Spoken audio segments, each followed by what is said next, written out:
170페이지의 감정평가입니다. 감정평가 활동을 능률하게 하기 위해서 이 감정평가를 분류할 필요가 있는데, 이 감정평가 주체에 따른 분류 두 가지가 나오죠. 이 감정평가의 주체가 공적 기관인 경우를 공적평가죠. 독일, 오스트레일리아, 호주는 국가가 평가하죠. 공적평가고, 우리나라, 일본, 미국은 감정평가사 제도가 있기 때문에 공인평가입니다. 즉 국가 또는 공공기관에 의해서 일정한 자격을 부여받은 개인이 평가의 주체가 되는 제도가 공인평가입니다. 우리나라는 공인평가. 자, 강제성 여부에 따라 필수적 평가와 임의적 평가로 나누는데, 강제성이 있으면은 필수적 평가, 강제성이 없으면 임의적 평가입니다.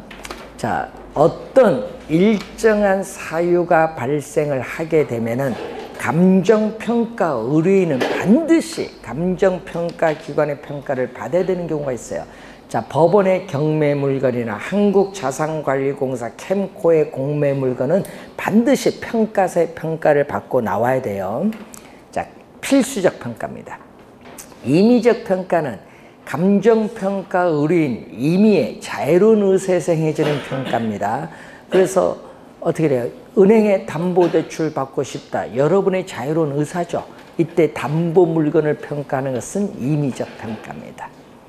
자, 감정평가의 전제 조건에 따른 분류가 있어요. 자, 이 전제 조건에 따른 분류를 보면은 현재 이 대상 부동산의 상태, 구조, 환경, 둘러싸는 환경, 점유, 불법 점유되어 있느냐, 점유, 제한 물건의 부착 등 현재 있는 상태 그대로 평가한다. 현재 있는 상태 그대로 평가하는 것을 현황평가라고 해요. 현황평가. 자, 그럼 우리나라, 거기 보시면은 우리나라 감정평가에 관한 규칙을 줄여서 감칙인데, 감칙 제6조가 있어요. 우리나라 감정평가에 관한 규칙 제6조를 보게 되면은 현황기준원칙이 있어요. 현황기준원칙. 자, 이 현황기준원칙인데, 이 조문을 보면은 우리가 조문 중에서 이 1항이죠. 1항이 27회 시험에 또 출제를 한 조문이죠. 조문이 그대로 나왔죠. 자, 1항을 보면은 이 감정평가는 기준 시점에서의 대상 물건의 이용 상황 및 공법상 제한을 받는 상태를 기준으로 한다. 자, 불법적이거나 일시적 이용은 제외한다는 겁니다. 자, 그 조문을 우리는 2년 전에 출제를 했습니다. 현황 기준 원칙이에요. 그런데 과거로 갈 수 있거든요. 예.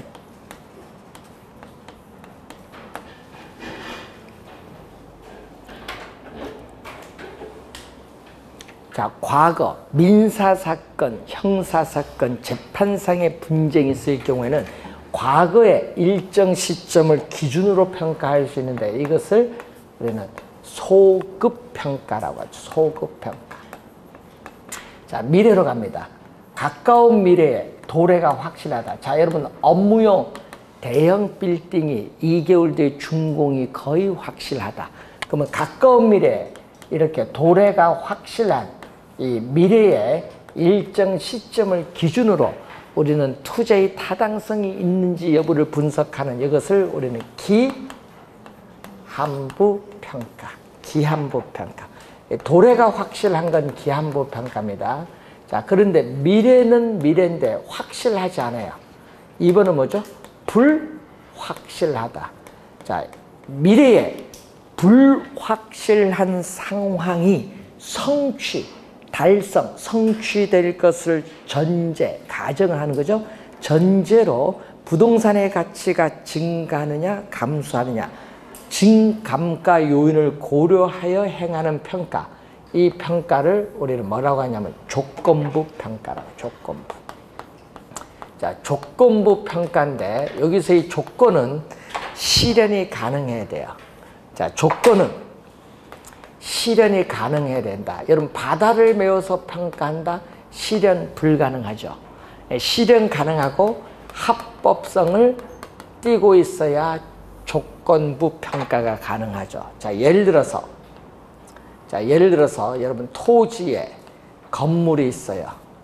자, 이 토지에 이 건물인데, 이 건물이 준공한 지 60년이 경과를 해서 노후화가 많이 진행이 됐어요. 그런데 철거를 하긴 해야 되는데 언제 해야 될지 모르겠습니다. 뭐죠? 불확실해요, 철거가. 이럴 경우에 이 불확실한 상황이 성취될 것을 전제로 한다. 성취될 것을 전제로 한다는 것은 뭐죠? 철거를 전제로 하는 거예요. 그래서 이 건물에 뭐를 전제로? 건물에 철거를 전제로 해요. 건물의 철거를 전제로 하면은 토지상에 건물이 있지만 건물이 없다고 보고 토지를 건물이 없는 상태인 나지로 평가하는 것을 조건부 평가다. 자, 지금 개발 제한 구역이 지정되어 있어요. 그런데 내가 개발 제한 구역 해제됐을 때 한번 얼마 될까 평가 한번 해보자 해요. 자, 여러분, 개발 제한 구역 해제는 어떻게 돼요? 실현이 가능하고요. 법적인 절차에 따라 해제가 돼요. 조건부 평가할 수 있죠. 그래서 개발 제한 구역 해제를 전제로 한 토지를 평가한다. 이것도 무슨 평가? 조건부 평가입니다. 조건부 평가. 자, 그리고 우리나라 감정 평가에 관한 규칙 또 제7조가 있어요. 자, 우리나라 감정평가에 관한 규칙 제7조를 보면은 제7조는 우리 개별 물건, 자, 개별 물건, 기준, 원칙 등이에요. 자, 7조가 4가지 조문이 나오죠. 1항, 2항, 3항, 4항이 있어요. 자, 감정평가는 대상 물건마다 개별로 하여야 한다. 하여야는 반드시입니다. 반드시니까 뭐죠? 1항은 개별 물건 기준 원칙이에요.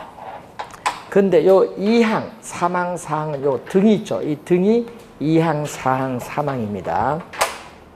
자, 그러면은 2항은 뭐죠? 둘 이상입니다. 예를 들어서 뭐 토지, 건물 이렇게 둘 이상, 토지, 건물 둘 이상의 대상 물건이 한꺼번에 일체로 거래되거나 용도상 뗄래야 수 없어요. 불가분의 관계가 있는 경우에는 일괄하여 감정평가할 수 있다. 여러분, 아까 1항은 하여야 한다고, 여기는 할 수 있다. 할 수 있다는 건 할 수도 있고 안 할 수도 있지. 일괄평가가 나오죠. 일괄평가가 나오죠. 19회 시험도 나오고 27회 시험에 또 요 2개가 또 출제했죠. 자, 그리고 3항은 구분평가가 나오죠.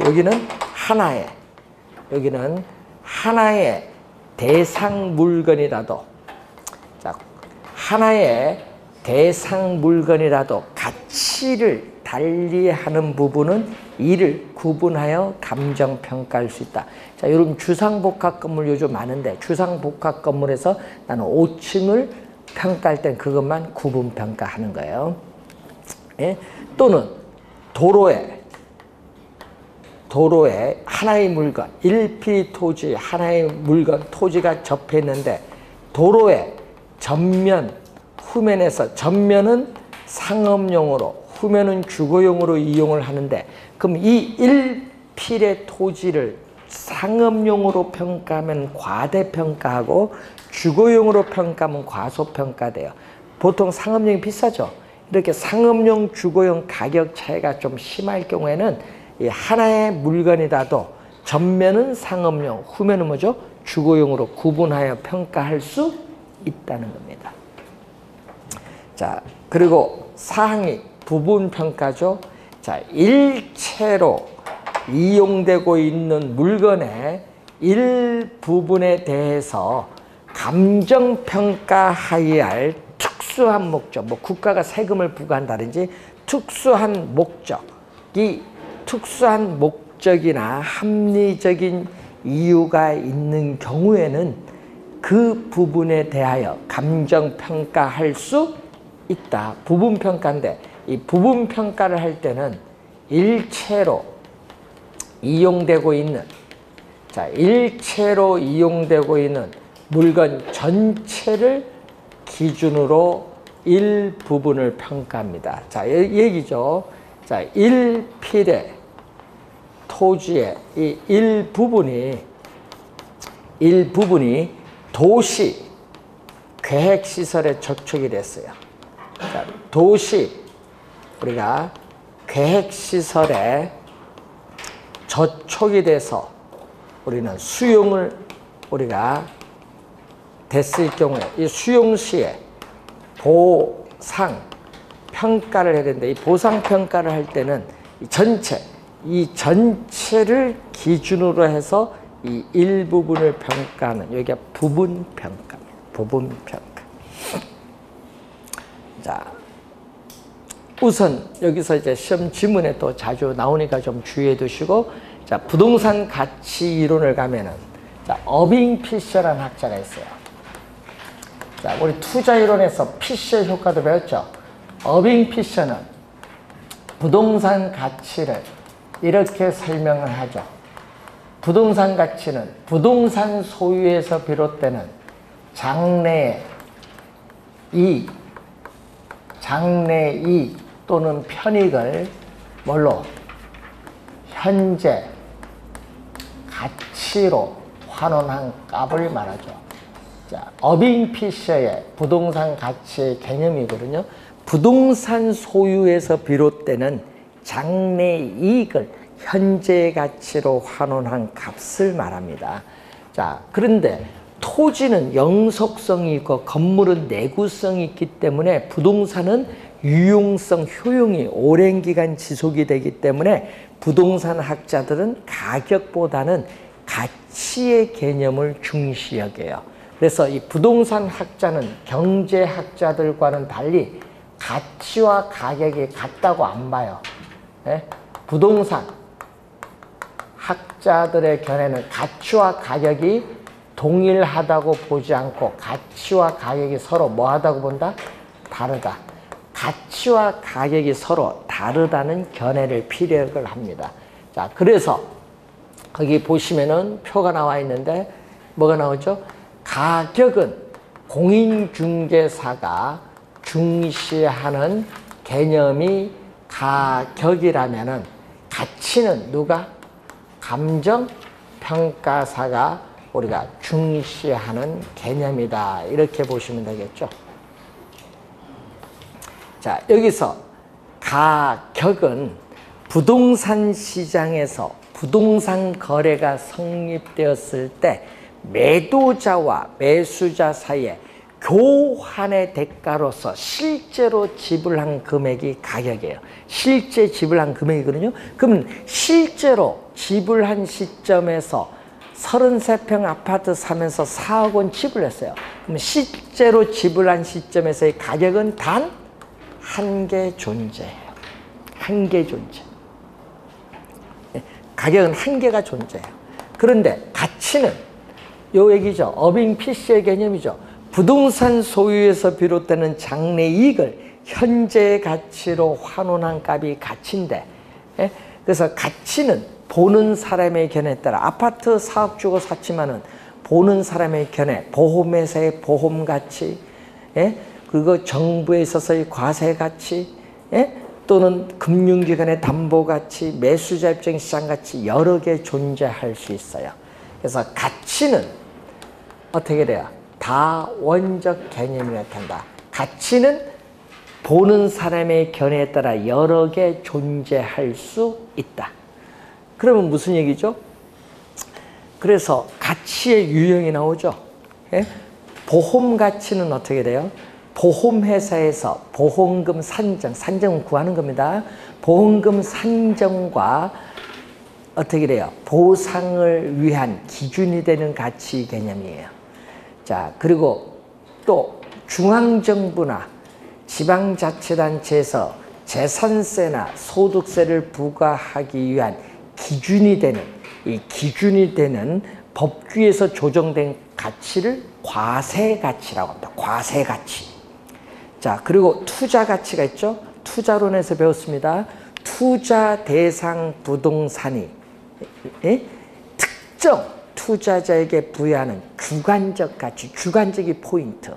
자, 시장 가치도 투자론에서 배웠죠. 우리는 투자 대상 부동산이 부동산 시장에서 거래가 성립됐을 때 가치는 객관적 가치를 시장 가치. 요거 투자 가치, 시장 가치는 투자론에서 배운 개념이고, 거기에 뭐가 나오죠? 또 사용 가치가 있어요. 부동산을 특정한 용도로 사용될 때 가지는 가치인데, 뭐 상업용으로 가질 때 가치 얼마냐, 뭐 이런 거죠.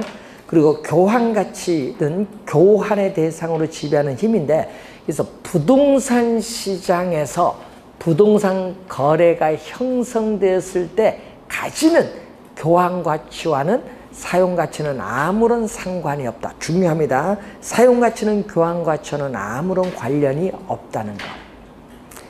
공익 가치라는 게 있죠. 어떤 부동산의 최선의 이용이 사적인 목적인 경제적 이용에 있는 것이 아니라 보존, 살림과 같은 보존이나 보전과 같은 공공 목적의 비경제적 이용에 있을 때 대상 부동산이 지니는 가치를 공익 가치라고도 해요. 공익 가치. 자, 그리고 여러분 장부 가치라는 게 있거든요. 장부 가치. 장부 가치는 대상 부동산을 최초에 취득한 가격에서 법적으로 허용되는 부분에 감가 상각분을 제외한 장부상에 남아있는 잔존 가치를 장부가치라고도 해요. 가치가 이렇게 여러 개 있거든요. 다원적 개념. 자, 그리고 가격은 과거의 시점에서 부동산 거래가 성립됐을 때 가지는 과거의 값. 여러분, 한 달 전에 거래가 이루어졌던, 1년 전에 거래가 이루어졌던, 하여튼 과거의 값이에요. 근데 가치는 현재입니다. 현재 시점에서 부동산 소유에서 비롯되는 장래이익을 현재 가치와 현재의 값인데, 여러분 25회는요, 과거를 현재로 출제했고요. 현재는 뭘로? 미래로 출제했어요. 말을 좀 자주 바꾸죠. 25회 시험의 정답 지문이었죠. 자, 그리고 가격과 가치 사이의 관계인데, 자, 여러분이 아파트의 현재 정상적인 시장 가치는 4억 원인데 캐나다도 이민가구에서 금 매각을 했더니 3억에 매각했어요. 그럼 매각 시점에서 아파트의 정상적인 시장 가치 4억 원이 1억 원이 급격히 하락한 것이라고는 볼 수 없어요. 뭐가 존재한다? 오차가 존재할 수 있어요. 그러니까 플러스 오차일 수도 있고 마이너스 오차일 수도 있는데, 하여튼 오차가 존재하기 때문에 감정평가가 그래서 필요한 거예요. 오차가 있기 때문에. 자, 이 내용을 한번 우리가 가치의 기본적 개념인데, 그래서 여러분 가치를 화폐를 매개체로서 나타난 것을 뭐라고 한다? 가격인데, 가치는 효용. 이런 부동산을 소비함으로써 얻는 만족을 뭐죠? 부동산을 소비함으로써 얻는 만족이 효용이에요. 만족. 이 효용의 가치는 중점을 두고 있죠. 이 부동산에 대한 인간의 욕구를 만족시켜 줄 수 있는 재화의 능력을 가치라고 한다면, 가치는 효용. 사람마다 부동산을 소비함으로써 얻는 만족은 사람마다 다 다릅니다. 사람마다 다 다르기 때문에 뭐죠? 가치는 주관적이면서 추상적 개념이라면은 화폐로 표시된 가격은 1제곱미터당 얼마, 누구에게나 다 똑같죠. 객관적이고 우리는 구체적으로 화폐로 나타난 값을 말합니다. 자, 그래서 부동산 가치가 상승하면 어떻게 될까요? 자, 여러분, 부동산 가치가 상승하면은 부동산, 화폐로 표시된 부동산 가격도 뭐죠? 상승을 하고, 그리고 부동산 가치가 하락하면은 부동산 가격도 하락을 하기 때문에 부동산 가치와 부동산 가격은 같은 방향, 동일한 방향으로 변동을 우선 하게 된다. 자, 물가가 지속적으로 상승하는 인플레이션이 발생하면은 화폐 가치는 하락을 하지만은 실물 자산인 부동산 가격은 상승하기 때문에 화폐의 가치와 부동산 가격은 어떻게 돼요? 반대 방향, 역방향으로 변동을 하고 있다는 것. 자, 그래서 단기에는 가격이, 부동산 가격이 가치로부터 벗어나요. 괴리가 되어 있는데, 즉 공급량이 수요량보다 많은 초과 공급이 발생하면은 공급자 간의 경쟁에서 가격이 가치 이하로 하락을 하고, 또 수요량이 공급량보다 많은 초과 수요가 발생하면은 수요자 간의 경쟁에서 또 가격이 가치 이상으로 상승을 해요. 그래서 장기적으로는 이 가격이 조정되는 과정을 거쳐서 이 가치에 일치되게끔 가격이 조정이 돼요. 그래서 가치는 이 가격의 장기적인 조정으로 나타난 균형값, 균형치로서의 성격을 가지는데, 요 관련된 내용은 또 우리 19회 시험의 정답으로 또 물었죠. 요건 25회 시험의 정답, 요거 19회 시험 정답. 원래 29회거든요. 텀이 나올 때가 됐죠. 잘 확인해 두시고 올해 출제 예상이 되는 부분입니다. 자, 토지의 특성. 그래서 요즘 가치 가격을 물을 때는 요거까지 또 해서 문제를 같이 출제를 많이 하는데, 토지의 특성으로 인해서 일반 상품과는 다른 부동산 가격의 특징이 나타나요. 부동산 가격의 특징이 나타나는데, 우선 토지의 특성 중 영속성이 있고요.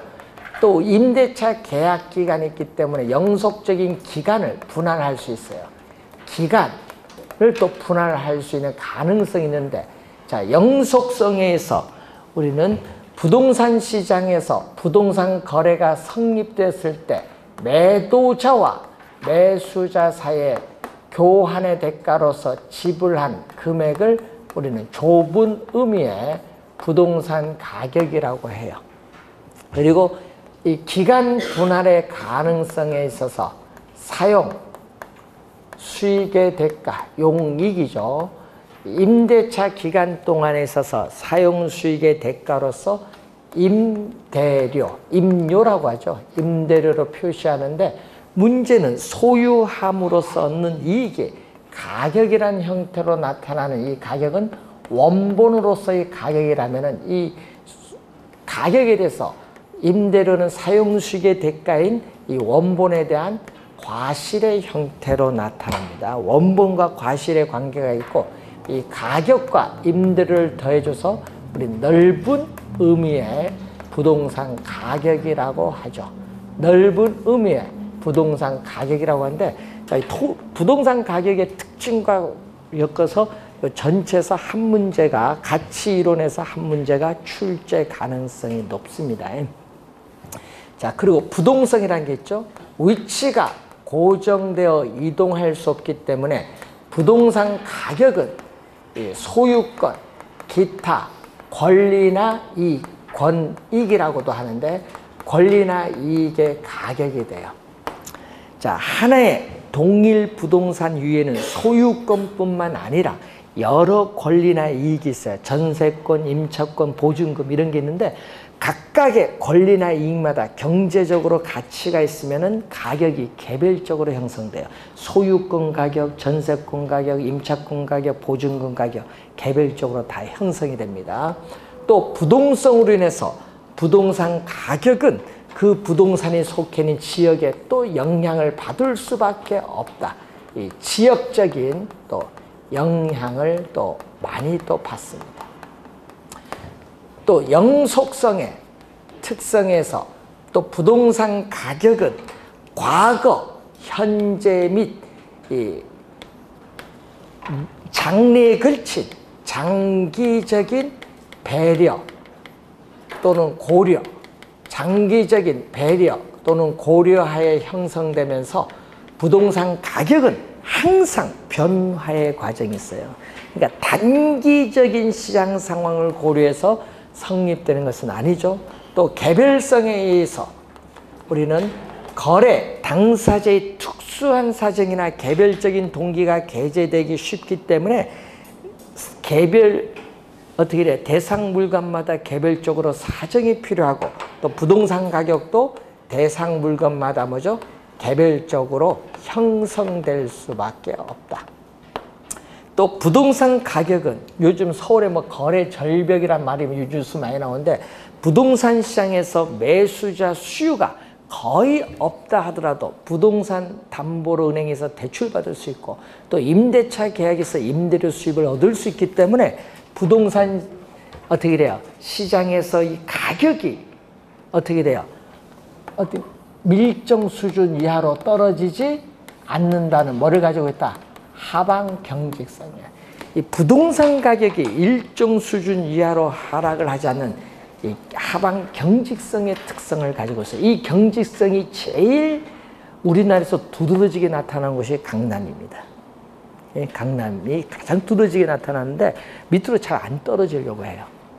그래서 요즘에 조사를 좀 해봤더니 우리 경기도에서요 오산 도시, 오산 13만 4만 밖에 안 되는 오산은요 부동산 가격이요 1% 상승했어요. 오산 2%가 2% 상승하니까 안성이 1%, 요 옆에 과천이 76%. 이런 식으로 가격 상승폭이 발전 성장하는 지역은 높아요. 인구도 별로 없고 발전이 없는 지역은요 오를 수가 없어. 그런 걸 잘 중개사는 잘 판단을 해야 돼요 항상. 그럼 여러분 오픈도 어디 가서 해야 돼?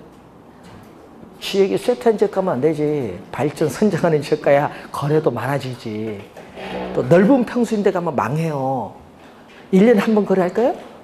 그러니까 매일 쓸 수 있는 월세, 전세 많이 돌아가는 소형 평수 많은 쪽으로 가야 되는 거예요 원래.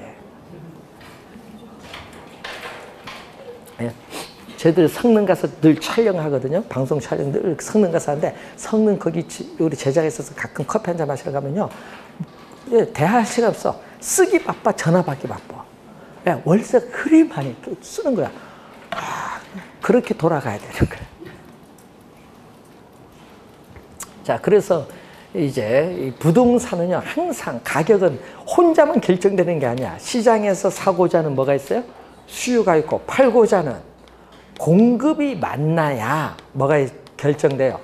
가격이 결정되고, 그 가격이 다시 시장에 뭐에 영향 줘요? 수요와 공급에 또 영향을 줘. 그래서 이것을 전문용어로 가격의 이중성이라고 하는데, 그래서 이 가격의 이중성은 부동산뿐만 아니라 시장에 존재하고 있는 어떤 상품이든지 전부 가격의 이중성은 다 가지고 있습니다. 자, 용어 하나 좀 기억해 두시면서 자, 넘어갑니다. 시장 가치의 개념이 173페이지 밑에 나오죠? 자, 시장 가치. 자, 또 우리나라 감정 평가에 관한 규칙 제2조 제1호에 나오는데, 자, 요 제1호에 나오는 개념이 바로 뭐죠? 시장 가치다. 시장 가치. 자, 그러면 시험 문제에 작년, 재작년 또 2년 연속 출제를 또 했었죠. 27회, 28회 연속 출제고요. 27회는 정답으로 물었어요. 자, 시장 가치의 개념 한번 볼까요? 뭐가 나오죠? 평가, 대상, 토지 등을 대상 물건이라고 합니다.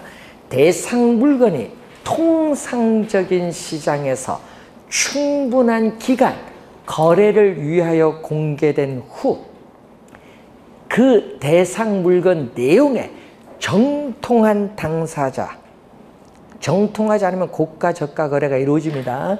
정통한 당사자 사이에 신중하고 자발적인 거래가 있을 경우, 자, 밑줄 긋습니다. 성립될 가능성이 가장 높다고 인정되는 대상 물건의 가액, 밑줄. 이걸 뭐라고 한다? 시장 가치. 그 개념을 2번 출제했어요. 자, 또 우리나라 감정평가에 관한 규칙 제5조가 나와요. 자, 제5조를 보면은 5조는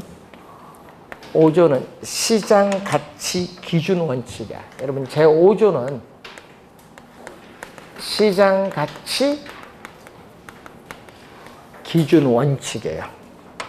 자, 여기는 시장 가치 기준 원칙 1항을 보면은 대상 물건의 감정평가액. 여러분, 대상 물건의 감정평가액은 시장 가치를 기준으로 뭐 한다? 결정한다. 시장 가치. 그래서 감정평가에 관한 규칙에서는 시장 가치고요. 부동산 가격, 다음 주에 배우게 될 부동산 가격 공시에 관한 법률에서 뭐죠? 적정 가격인데 적정 가격 아니다는 걸 주의하겠죠. 21회 시험에 출제했고 또 작년에는 여기서 또 출제했었죠. 2항 감정평가업자는 제1항에도 불구하고 다음 각 코의 어느 하나에 해당하는 경우에는 대상 물건의 감정평가액을 시장 가치 외의 가치를 기준으로 결정할 수 있다. 3가지가 나오죠. 거기 보니까 뭐가 있어요? 법령에 다른 규정이 있는 경우, 감정평가 의뢰인이 요청하는 경우, 감정평가의 목적이나 대상 물건의 특성에 비추어 사회의 통념상 필요하다고 인정되는 경우, 이 3가지 중에 어느 하나에 해당하면요, 시장 가치 외의 가치를 기준으로 결정할 수 있다라는 내용입니다. 작년에 출제했어요. 그러니까 여기 조문들이 이제 시험에 조문이 많이 나오거든요. 자, 그걸 보시고, 자, 부동산 가치의 형성 요인. 자, 부동산 가치의 형성 요인은 부동산 가치의 발생 요인에 영향을 주고, 부동산 가치의 발생 요인은 부동산 가치에 이렇게 영향을 줘요. 또 부동산 가치는 가치의 형성 요인에 영향을 주고 발생 요인을 거쳐서 가치에 영향을 주는데, 이게 계속 반복되는 피드백 관계에 있어요. 이 피드백 관계에서 뭐가 성립한다? 부동산 가치에 여러 가지 원칙이 성립을 합니다. 자, 부동산 가치의 형성 요인을 보면은 일반 경제 사회의 사회적, 경제적, 행정적인 여러 가지 요인이 부동산의 상태 및 가치 수준에 영향을 미치는 일반 요인이 있고, 이 일반 요인이 지역에 국한되면서 그 지역의 자연적 조건과 결합을 하면서 지역의 부동산 상태 및 가치 수준에 영향을 미치는 지역 요인이라는 게 있고, 또 이 지역 내에서 토지, 건물의 개별적인 상태나 가치에 영향을 미치는 또 개별 요인이 있어요. 자, 그 3가지가 있죠. 부동산 가치의 형성 요인의 3대 요인이에요. 자, 그래서 우리 개념이 24회 시험에 정답 지문으로 또 출제를 했어요. 24회 정답 지문. 이렇게 나왔죠. 가치의 형성 요인이란 부동산의 경제적 가치에 영향을 미치는 일반 요인, 지역 요인 및 개별 요인을 말한다. 이 지문을 출제를 했어요. 자, 부동산 우리가 가치의 발생 요인은 22회 최근에 24회 시험에 또 출제를 한 용어죠. 가치 발생 요인을 보면은 우선 경제적 측면에서의 요인. 자, 경제적 측면에서 바라보는 요인이 있고 또 법적 측면에서 바라보는 요인 두 가지로 나눠볼 수 있습니다. 자, 법적인 요인도 있습니다. 자, 경제적 측면에서 요인은 시장에서 부동산을 사고자 하는 수요와 팔고자 하는 공급이 만나서 가치에 영향을 주는데, 자, 이 수요에는 또 두 가지가 있죠. 유용성, 효용입니다. 자, 효용. 부동산에 관한 욕구를 충족시켜주는 정도인데, 자, 유용성을 측정하는 우리 중심을 보면은 우리 용도에 따라 주거용 부동산 시장, 상업용 부동산, 공업용 부동산으로 나눠보죠. 이때 주택을 소유하여 생활함으로써 느끼는 만족도가 쾌적성인데, 이 쾌적의 가치가 높을수록 부동산 가치도 높게 평가되는 경향이 있고, 또 부동산을 이용함으로써 얻어지는 경제적 이익인 수익성을 중심으로 판단하고, 또 부동산을 생산 과정에 이용함으로써 이 경제적 타당성 여부를 묻는 생산성을 중심으로 판단합니다. 자, 실질적인 구매력을 갖춘 수요를 유효 수요라고 해요. 유효 수요는 부동산을 구매할 의사, 살 의사 당연히 있어야 돼요.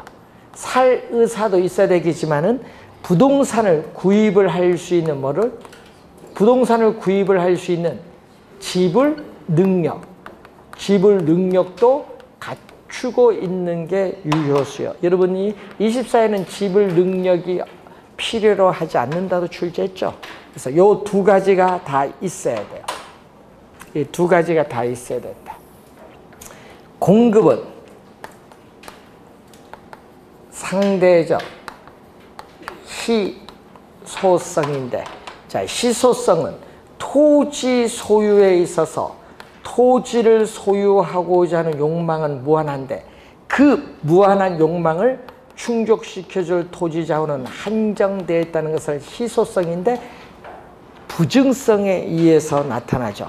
자, 상대적 희소성은 상대적이 들어갔죠.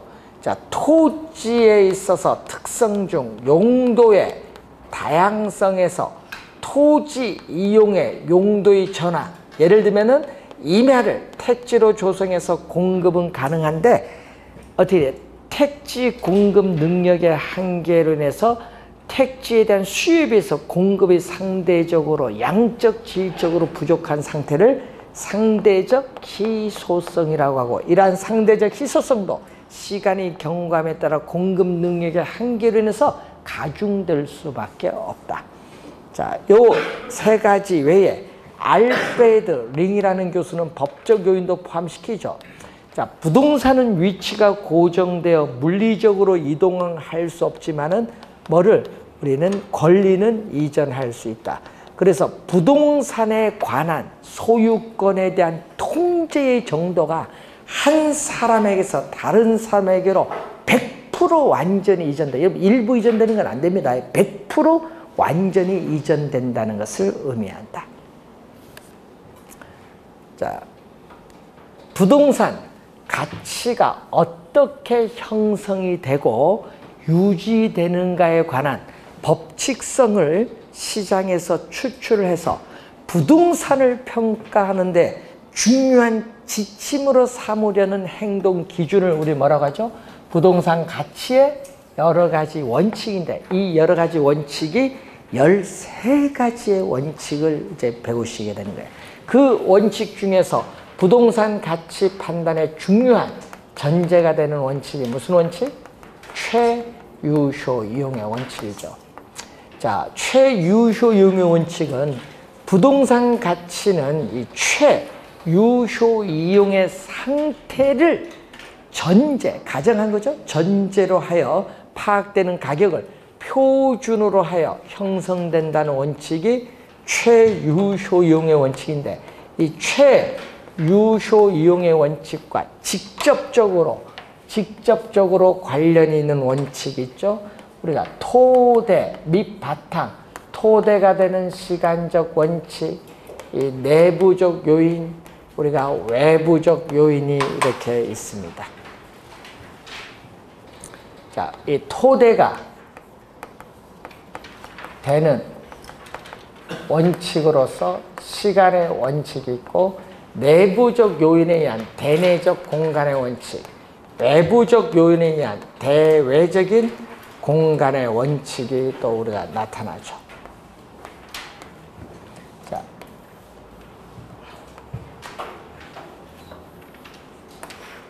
자, 이 내용들은 지금 뭐죠? 직접 관련이 있는가요? 여러분, 요거는 다 직접적으로 지금 관련이 있는 원칙입니다. 최유효 유형의 원칙. 자, 토대가 되는 원칙 두 가지가 있어요. 변동의 원칙, 예측의 원칙이 있어요. 자, 변동의 원칙, 또 시험에 자주 나오죠. 자, 부동산 가치에 영향을 미치는 가치 형성 요인은 항상 변동하고 있기 때문에 부동산 가치는 특정의 뭐에서만? 기준 시점에서만 타당성이 인정되고 있다. 그래서 기준 시점 확정이 필요하다. 기준 시점 상당히 시험에 많이 나오죠. 당연히 작년에도 출제했었죠. 자, 기준 시점은, 자, 우리나라 감정 평가에 관한 규칙 제2조 용어에 보면은 뭐가 나오냐? 대상 물건의 감정평가액을 결정하는 기준이 되는 날짜를 말한다. 이 지문 작년에 출제했어요.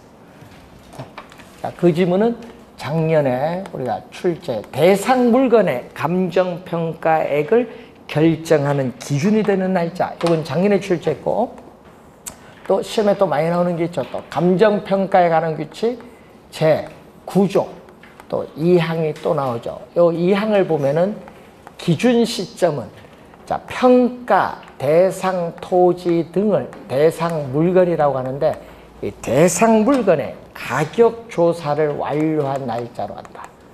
자, 대상 물건의 가격 조사를 완료한 날짜로 한다 얘기죠. 그런데 문제는 이 가격 조사인데 시험에 또 뭘로? 현장 조사로 또 지문을 바꿔버리죠. 그래서 이것은 또 24회 시험에 또 출제를 했었죠. 최근에. 자, 그리고 다만 기준 시점을 미리 정하였을 때에는 그 날짜에 가격 조사가 가능한 경우에만 기준 시점으로 정할 수 있다. 가격 조사가 가능한 경우에만. 시험에는요, 가격 조사가 가능하지 않더라도 이렇게 출제를 많이 하거든요. 그래서 시험 문제 우선 기준 시점은 하여튼 출제를 많이 하는 내용이다. 변동의 원칙과 관련있어요.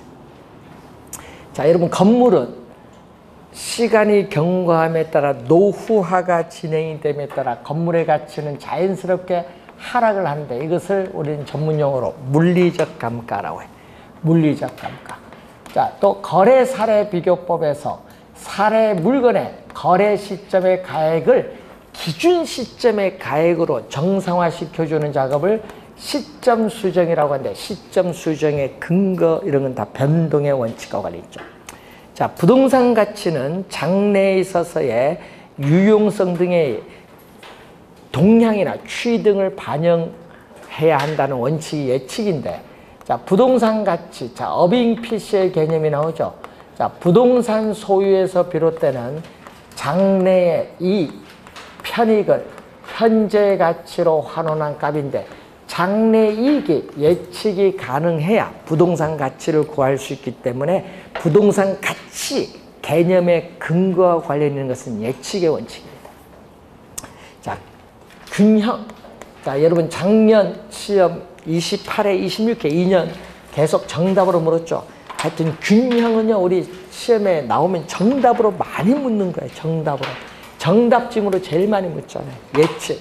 또 뭐가? 적합.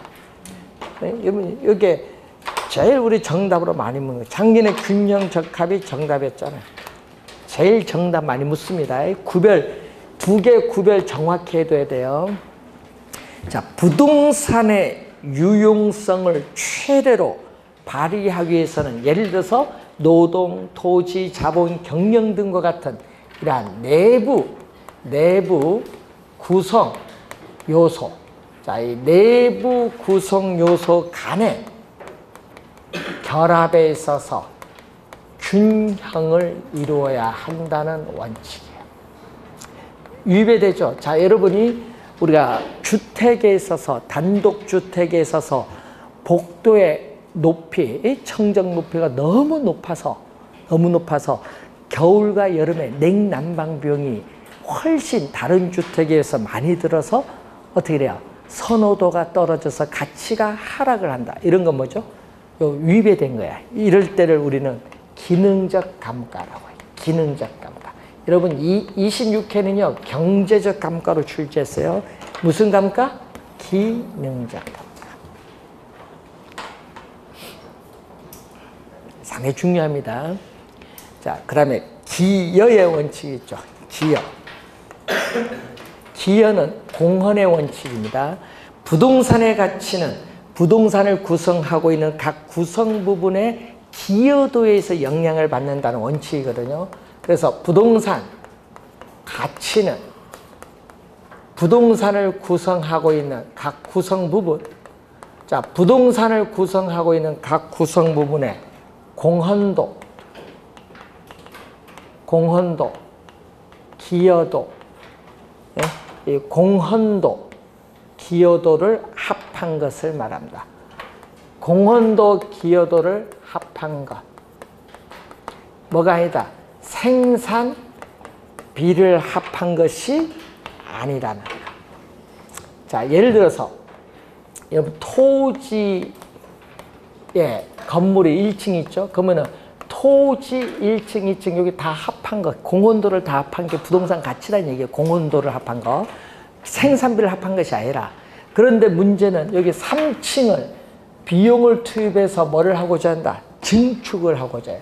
3층을 비용을 투입을 해서 증축을 하고자 할 때 이 3층의 이 일부분이 이 전체의 부동산 가격이나 수익 획득 정도에 어느 정도 공헌하느냐.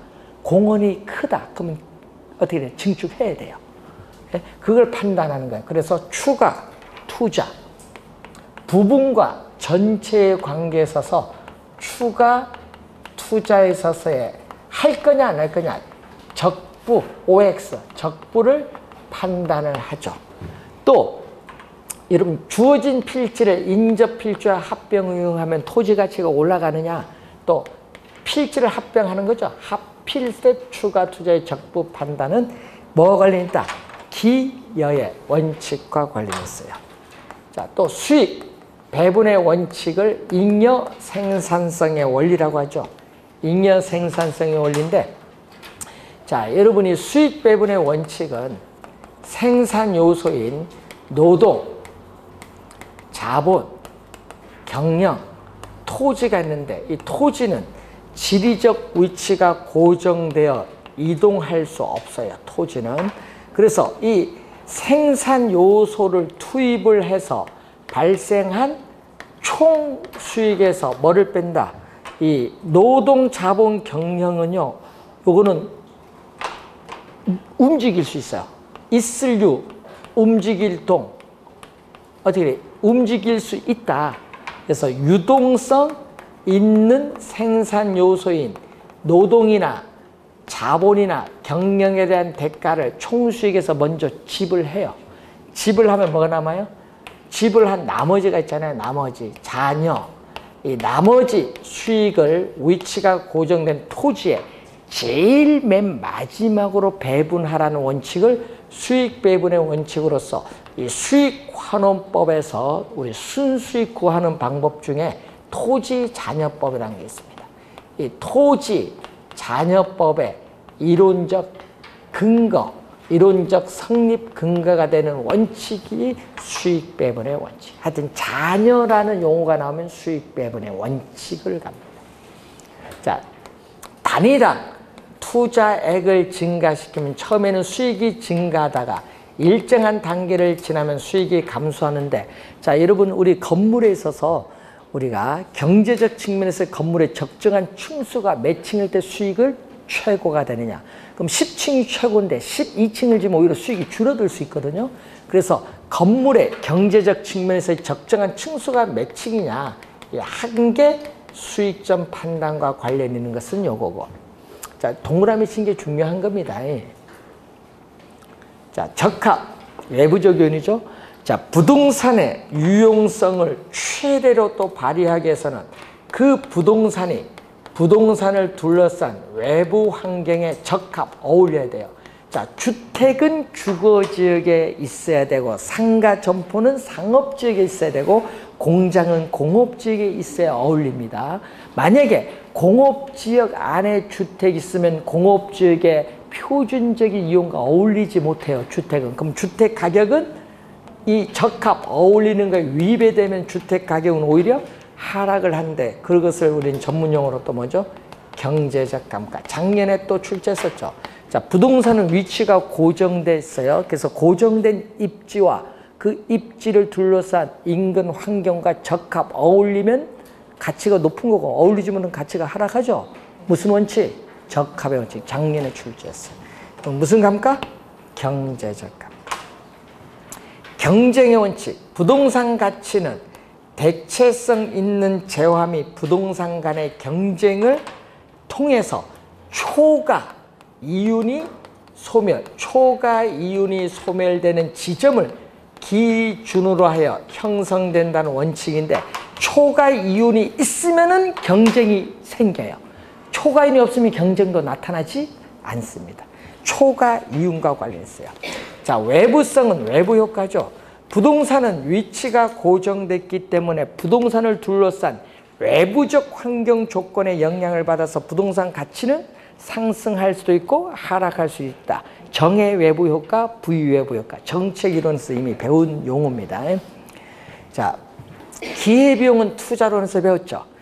어떤 것을 선택하면 포기된 것의 최대의 가치 배웠어요. 그래서 부동산을 선택해서 투자를 했을 경우에 부동산 가치는 포기된 가치를 반영해야 한다는 원칙입니다.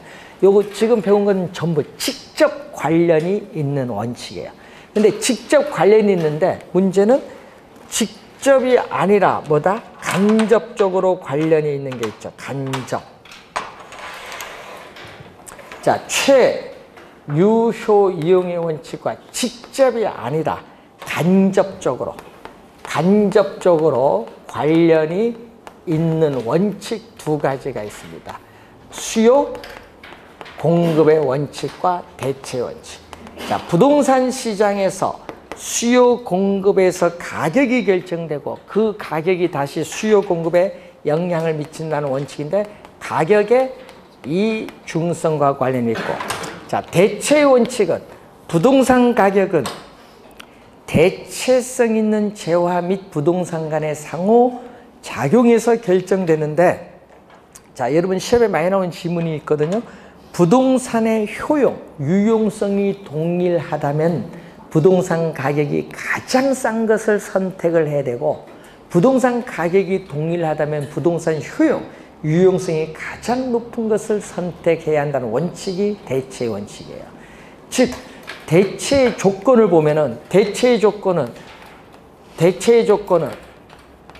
가격이라든지 용도라든지 효용 면에서 어떻게 돼요? 부동산과 부동산 간 또는 부동산과 일반 상품 간에 어떻게 돼요? 서로 동일성 또는 유사성이 있어야 대체가 가능합니다.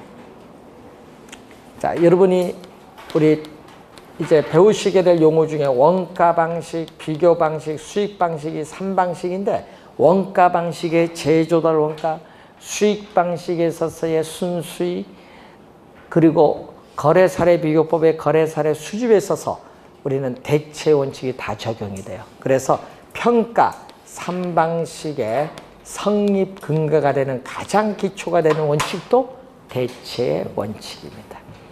자, 시험 문제는요, 우리 평가의 중요한 지침으로 삼으려는 행동 기준 13가지거든요. 원칙이 나오는데 여기서 출제하든지 아니면 저기서 가치 가격 관계에서 출제하든지 하여튼 둘 중에 하나에서 올해 출제 1순위.